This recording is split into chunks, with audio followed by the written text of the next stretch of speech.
ചോദിച്ചേട്ടാ, ഇപ്പൊ മുണ്ടക്കൈ ചൂരൽമല ഉരുൾപൊട്ടൽ ദുരന്തത്തില് എത്ര 420 പേരുടെ ബോഡി കിട്ടി, 130-ലേറെ ആളെ കിട്ടാനുണ്ടെന്ന് പറയുന്നത്. അന്യസംസ്ഥാന തൊഴിലാളികളും അതുപോലെ തന്നെ അവിടെ ഉണ്ടായിരുന്ന ഈ റിസോർട്ടുകളിലൊക്കെ വന്ന് താമസിച്ചിരുന്ന എന്തുമാത്രം ആൾക്കാർ, ഈ അറിയപ്പെടാത്ത കണക്കിൽപ്പെടാത്ത ആൾക്കാരുണ്ടാവാം. ഒരു 600 പേരെങ്കിലും മരിച്ചുവെന്ന് ചുരുങ്ങിയത് നമ്മൾ വിശ്വസിക്കണം. ആൾക്കാരുടെ മരണം മാത്രമല്ലല്ലോ, ജീവിച്ചിരിക്കുന്ന ആൾക്കാരുടെ ഒരു വിഷയമുണ്ടല്ലോ.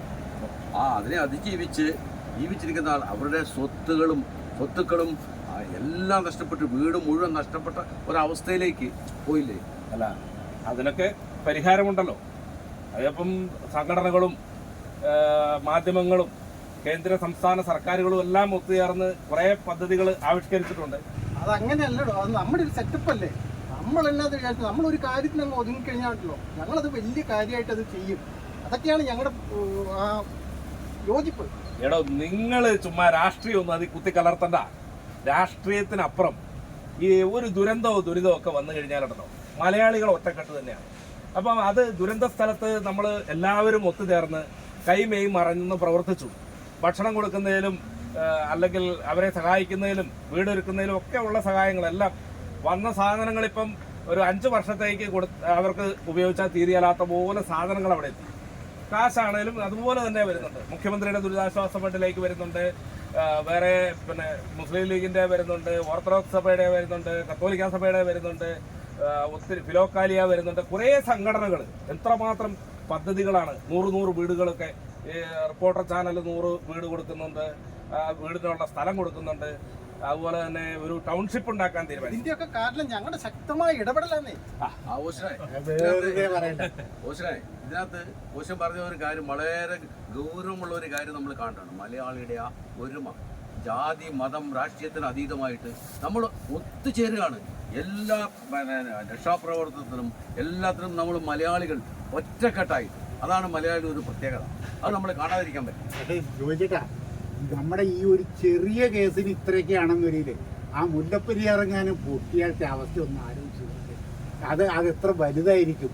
അതാ ഒരു 3-4 അണക്കെട്ട് ഒരുമിച്ച് പൊട്ടി വന്ന്. അല്ല, അത് നമുക്ക് ചർച്ച ചെയ്യാം. പക്ഷെ രാജേഷ് എന്തോ പറയാൻ വന്നായിരുന്നല്ലോ. ഞാൻ പറയാൻ, പ്രധാനമന്ത്രി വന്നല്ലോ. പ്രധാനമന്ത്രി വന്ന് 2000 കോടിയല്ലേ കേരളം ചോദിച്ചത്. കേരളം 2000 കോടി ചോദിച്ചു, എത്ര തരുമെന്ന് പറഞ്ഞില്ല. പക്ഷെ അനുഭാവപൂർവ്വം തരാമെന്നുള്ള പറഞ്ഞു. എല്ലാം ഇഷ്ടംപോലെ വീടുകൾ തരുമല്ലോ എന്നല്ലേ അത് കിട്ടും. അതാണ് ഞങ്ങളുടെ ഒരു സെറ്റപ്പ്. കാരണം ഞങ്ങൾ അതിന് വേണ്ട എല്ലാം ചെയ്തു. പെരിയാറ് ഒരു വിഷയം തന്നെയാണ്. അല്ല, വലിയ വിഷയം തന്നെയാണ്. കാരണം ഞാൻ ചോദിക്കട്ടെ, 50 വർഷത്തെ ഗ്യാരണ്ടിയിൽ പണിത് ആ ഡാമിന് ഇന്നിപ്പോ 155 വർഷത്തെ പഴക്കമുണ്ട് ഇല്ലേ? 1869 കമ്മീഷൻ ചെയ്ത സാധനമാണ്. അത് പുതുക്കി പണിയേണ്ടത് കേരളത്തിന്റെ ഏറ്റവും വലിയ ആവശ്യമാണ്. ഇല്ലെങ്കിലുണ്ടല്ലോ, നമ്മുടെ 5-6 ജില്ല അതങ്ങനെ പൊട്ടിപ്പോയാൽ ഉണ്ടാവില്ല, പാടെ തീർന്നു പോകും. ലക്ഷക്കണക്കിന് കോടിക്കണക്കിന് ജനങ്ങൾ ചിലപ്പം മരിച്ചു പോകും. അത് പൊട്ടൂല. നമ്മളത് ശക്തിപ്പെടുത്തിയിട്ടുണ്ട്. നിങ്ങൾ എങ്ങനെ ശക്തിപ്പെടുത്തി? അത് ശക്തിപ്പെടുത്തി ആ പ്രസ്താവനയിലൂടെ. 10 കൊല്ലം മുമ്പ് ആരാ ഇടുക്കിയിൽ സമരം ചെയ്ത ആരായിരുന്നു? അന്നത്തെ അവസ്ഥയല്ല, ഇന്നത് ശക്തിപ്പെട്ടു. ഇരുന്ന് സംസാരിക്കും, ആവേശം കൂടുതൽ. ശക്തിപ്പെട്ടു എന്ന് പറയുന്നതിൽ ഒരു കാര്യമില്ല. ഒരു കാര്യമുണ്ട്. ഇതാ, ഇപ്പൊ ജോയിച്ചേട്ടന് 30 വയസ്സ് ഉണ്ടായിരുന്നപ്പോഴത്തെ ആരോഗ്യമാണോ ഇപ്പം ഒരു 60 വയസ്സാകുമ്പോഴത്തേക്ക് ആരോഗ്യം ഉണ്ടാവുക എന്ന് വിചാരിക്കുന്നത്? ഇല്ലേ, ഒരു 20 വർഷം കൂടെ കഴിയുമ്പോഴത്തേക്കും ശക്തിപ്പെട്ടു എന്ന് പറഞ്ഞാൽ വല്ല കാര്യമുണ്ട്? ഒരു മനുഷ്യന്റെ ആയുസ്സിനുമായിട്ട് താരതമ്യപ്പെടുത്തിയാൽ പോലും ഇത് ഒരു എത്രയോ തലമുറകളെ കടന്നുപോയി. പറഞ്ഞതിനേക്കാൾ 3 ഇരട്ടി, ഇല്ലെ 3 മനുഷ്യന്റെ ആയുസ്സും കഴിഞ്ഞിട്ട് ജോയിച്ചേട്ടൻ ജീവിച്ചിരിക്കുകയാണെങ്കിൽ ശരിയാണ്, എന്തോ അമാനുഷിക ശക്തിയുണ്ട് എന്ന് പറഞ്ഞ പോലെയേ ഉള്ളൂ. ഈ ഡാം എങ്ങനെയാണ് ശക്തിപ്പെടുന്നത്? അതിന്റെ സുർക്കിന് മിശ്രിതം മുഴുവൻ ഒഴുകിപ്പോയി. ഡാമിന് ബെൻഡ് വന്നിട്ടുണ്ട്. അത് എപ്പം വേണേലും പൊട്ടാവുന്ന രീതിയിലാണ്. പൊട്ടുമെന്നുള്ള സംശയമില്ലാത്ത ബലക്ഷയം സംഭവിച്ചുകൊണ്ടേയിരിക്കുള്ളൂ. ഒരിക്കലും അത് ശക്തിപ്പെടൂല. പിന്നെ നമ്മൾക്കറിയാം, പഴയകാലം അതായത് നമ്മുടെ സർക്കാരുകൾ, മുൻ സർക്കാരുകൾ, ഇപ്പോഴത്തെ സർക്കാരുകളെല്ലാം അത് പുതുക്കി പണിയാൻ വേണ്ടി ശ്രമിക്കുന്നുണ്ട്. പക്ഷെ അതിന് ചില പ്രശ്നങ്ങളുണ്ട്. അന്നത്തെ അവസ്ഥയിൽ അത് പൊട്ടുമായിരുന്നു, പക്ഷെ ഇന്ന് പൊട്ടൂലെന്ന് ഞങ്ങളെ ശക്തിപ്പെടുത്തി. ഒന്ന് നിർത്തണ്ട ചങ്ങാതി, നിങ്ങളുടെ ശക്തിപ്പെടുത്തൽ ഒരു പ്രസ്താവനയിലൂടെ അല്ലേ ശക്തിപ്പെട്ടെ? ഇന്നത് ശക്തിപ്പെട്ടിട്ടുണ്ട് എന്നുള്ള പ്രസ്താവനയൊക്കെ നമ്മളും കണ്ടായിരുന്നു. 10 വർഷം മുമ്പ് രാവും പകലും സമരമായിരുന്നു. ഇപ്പൊ അത് ശക്തിപ്പെട്ടു. ഇടുക്കിയിലെ ചപ്പാത്തിലെ സമരം രാപ്പകൽ സമരമായിരുന്നു. പൊളിക്കണം, ഡീകമ്മീഷൻ ചെയ്യണമെന്നും ആദ്യത്തെ ഫസ്റ്റ് വന്നാൽ ഇതായിരുന്നു ചെയ്യുന്നത്. 8 വർഷമായില്ലേ? എന്താ ചെയ്ത്? എന്താ ചെയ്ത ഡാമിന്റെ? അതിനെപ്പറ്റി കുറിച്ച് അഭിപ്രായം പറയാന്ന് വെച്ചാൽ ഇവർ പറയും പോലെയല്ല, അവർ സാഹചര്യത്തിനനുസരിച്ച് മാറ്റി പറയും. കഴിഞ്ഞ ആഴ്ച പറഞ്ഞതായിരിക്കില്ല ഈ ആഴ്ച പറയുന്നത്. പക്ഷെ ഇതിലൊരു വസ്തുതയുണ്ട്. ചോദിച്ചേട്ടാ, ഇതിലൊരു വസ്തുതയുണ്ട്. ചോദിച്ചേട്ടൻ നേരത്തെ പറഞ്ഞില്ലേ, ലക്ഷക്കണക്കിന് ആൾക്കാർ മരിക്കും, നല്ല കോടിക്കണക്കിന് ആൾക്കാർ മരിക്കും. അതെങ്ങനെയെന്നറിയാമോ? ഈ ഡാം മുകളിലത്തെ ഡാമുകളെല്ലാം പൊട്ടി ഇടുക്കിയിൽ വന്നിട്ട് ഇടുക്കി ഡാമും കൂടെ പൊട്ടി കടലിലേക്ക് എത്തിയാൽ ആ കടലിലെ സുനാമി, അതൊരു സുനാമിയായിട്ട് തീരപ്രദേശം മുഴുവൻ അങ്ങോട്ട് പോകുന്ന വെള്ളം അതേപോലെ റിട്ടേൺ ഇങ്ങോട്ട് വരും. ഇങ്ങോട്ട് വന്ന് അടിച്ചു കഴിഞ്ഞാൽ ഇവിടെ കാസർഗോഡ് ജില്ലയിലെ കാഞ്ഞങ്ങാട് മുതൽ ഇങ്ങോട്ട് വമ്പൻ ദുരന്തം ഉണ്ടാവും. അത് പറ്റില്ല. ഇപ്പൊ പറഞ്ഞു വരുന്നത് അറിയാവുന്നവർ പറഞ്ഞത് എങ്ങനെയാന്ന് വെച്ച് കഴിഞ്ഞാൽ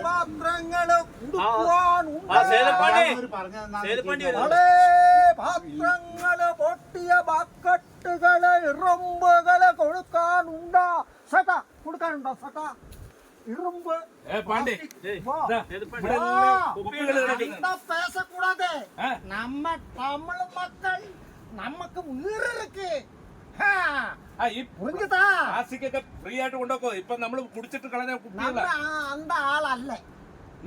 நம்ம காசு கொடுத்து நம்ம சாமானங்கள் வாங்கி அந்த ஏரியாலெல்லாம் நம்ம விட்டு காசு கீசையில போட்டுருங்க.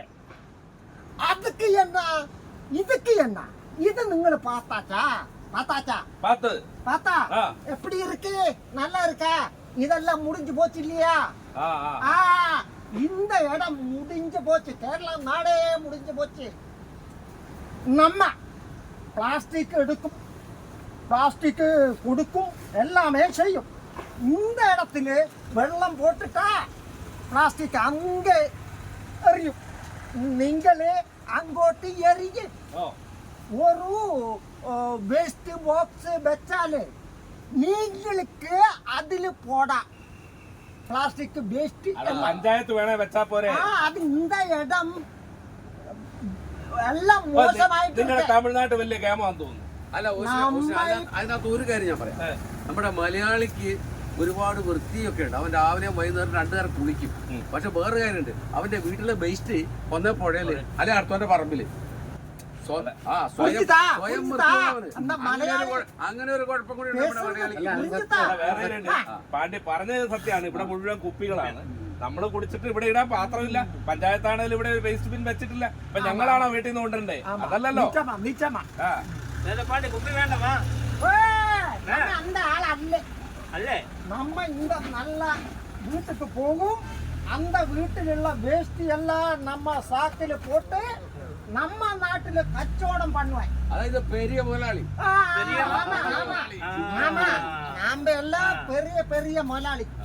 நீங்க இங்க பாரு, கண்டா அந்த ஆளுടെ അടുത്തുനിന്ന് നമ്മ സാമാനം വാങ്ങിയിട്ട് இருக்க. ഇത് ഒരു പഴയ അലമാര കൊടുക്കാണ്ട് തുരുമ്പാക്കിയത്. ആമാ. എത്ര വില ഉണ്ട് കിലോ? കിലോ ഒന്നും ചെയ്യ സാറേ. നമ്മ എല്ലാം വലുത് 6 അടി പൊക്കോളൂ. ശുദ്ധமான ആള്. ഇരുമ്പല്ലേ? 200 രൂപ. 200 ഞാൻ തരാം. ഒരു കിലോയ്ക്ക് 30 രൂപ പോവോ? നമുക്ക് ഒന്നുമേ കിടയാതെ സാർ. പാട്ടയല്ലല്ലോ, ഇരുമ്പല്ലേ അത്? ഒന്നും അത് എന്ന സാർ, അത് ഇതിയല്ലേ. അല്ല അണ്ണ, ഒരു കാര്യം ഞാൻ ചോദിക്കട്ടെ. നിങ്ങളിപ്പോ ഈ ഇതൊക്കെ കാര്യം പറഞ്ഞു, ഇവിടുത്തെ സാധനം പൊറുക്കുന്നു അതെല്ലാം പറഞ്ഞു നിങ്ങളവിടെ. പക്ഷെ വേറൊരു കാര്യമുണ്ട്. നമ്മുടെ മലയാളിയുടെ കേരളത്തിന്റെ വെള്ളമില്ലെങ്കിൽ നിങ്ങളുടെ തമിഴ്നാടല്ല ഒരു കുറെ ഭാഗം മരുഭൂമിയായിട്ട് മാറും. അത് നിങ്ങൾക്ക് അറിയാവോ? ഒന്നും പേസക്കൂടാതെ. ഒന്നും പേസക്കൂടാതെ. தெரியுமா உங்களுக்கு? இந்த இடம் தமிழ்நாடு.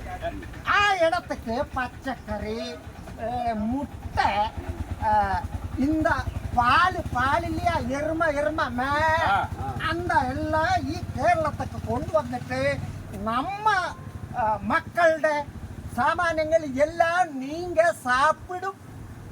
அப்ப யாரு வலியவரு, உங்களா நாங்க? നമ്മളിവിടെ കാശ് കൊടുത്ത പച്ചക്കറി കിട്ടുന്നതുകൊണ്ട് അത് ശുദ്ധமான മണ്ടത്തരം സാറേ. നിങ്ങൾ ഒരു കാര്യം വിചാരിക്കണം, കേരളത്തിലെ ജനത്തിന്റെ ജീവൻ പണയം വെച്ചിട്ടാണ് നിങ്ങൾ അവിടെ പച്ചക്കറി ഉണ്ടാക്കുന്നത്. അത് നിങ്ങൾ മനസ്സിലാക്കണം. ഇവിടെ മുല്ലപ്പെരിയാർ പൊട്ടിക്കഴിഞ്ഞാൽ നിങ്ങളുടെ കൃഷി നടക്കുകയില്ല, ഞങ്ങളുടെ ജീവനും പോകും. മരുഭൂമിയായി മാറും മൊത്തം. അത് നിജമാ സാർ. അത് പൊളിച്ചു പണിയണമെന്നാണ് ഞങ്ങൾ ഇവിടെ ചർച്ച ചെയ്യപ്പെടുന്നത്. അത് നിജമാ സാർ. പിന്നെ എന്താ പ്രശ്നം? നമുക്ക് തണ്ണി ഇല്ലെങ്കിലേ ഞങ്ങളുടെ പച്ചക്കറി എല്ലാം കരിഞ്ഞു പോச்சு. അപ്പോ ഉങ്ങൾ എങ്ങനെ പച്ചക്കറി വെച്ച് സാപ്പാട്? അതല്ലേ പറയുന്നേ, പുതിയ ഡാം പണിയണമെന്ന് പറയുന്നേ. അല്ല, ഡാം പൊട്ടിക്കഴിഞ്ഞാൽ ഇവിടെ ആളുണ്ടോ? എന്നിട്ട് വേണ്ടേ കണ്ണാൻ? എടോ, തമിഴ്നാടിന് വെള്ളവും മലയാളിക്ക് സുരക്ഷയും വേണം. അതാണ് ഞങ്ങളുടെ ഒരു നിലപാട്. അതിന് പുതിയ ഡാം വരണം. ഡാം വന്നേ പറ്റുള്ളൂ. അതിന് കേന്ദ്രവും തമിഴ്നാടും കേരളവും കൂടെ ഒത്തുചേർന്നാൽ ഈസി ആയിട്ട് നടക്കൂലേ? അത് നല്ല പോതും സാർ. அந்த കാര്യങ്ങളെല്ലാം നീങ്ക ചെയ്യണം. ഇല്ലേ നമ്മ കാര്യങ്ങൾ ഒന്നുമേ നടക്കാതെ. അത് ചെയ്യുന്ന കാര്യമല്ലേ നമ്മൾ പറഞ്ഞേ. നമ്മൾ പറഞ്ഞത് ആമാ. അത് ചെയ്താല് നിങ്ങൾക്കും നല്ലത്, നമുക്കും നല്ലത്. അപ്പം നമ്മളുടെ പോളിസി തമിഴനില്ല, മലയാളിയില്ല, ആന്ധ്രക്കാരനില്ല, കർണാടകക്കാരനില്ല, എല്ലാവരും ഇന്ത്യക്കാര്, മനുഷ്യര്. നമ്മൾ അത് തന്നെ പറയുന്നേ. അപ്പൊ മലയാളിക്ക് സുരക്ഷയും തമിഴ്നാട്ടിൽ വെള്ളവും കൊടുക്കുക എന്നുള്ളതാണ് നമ്മുടെ പോളിസി. അതിനുവേണ്ടി നമുക്ക് എല്ലാവർക്കും ഒരുമിച്ച് കൈകോർക്കാം.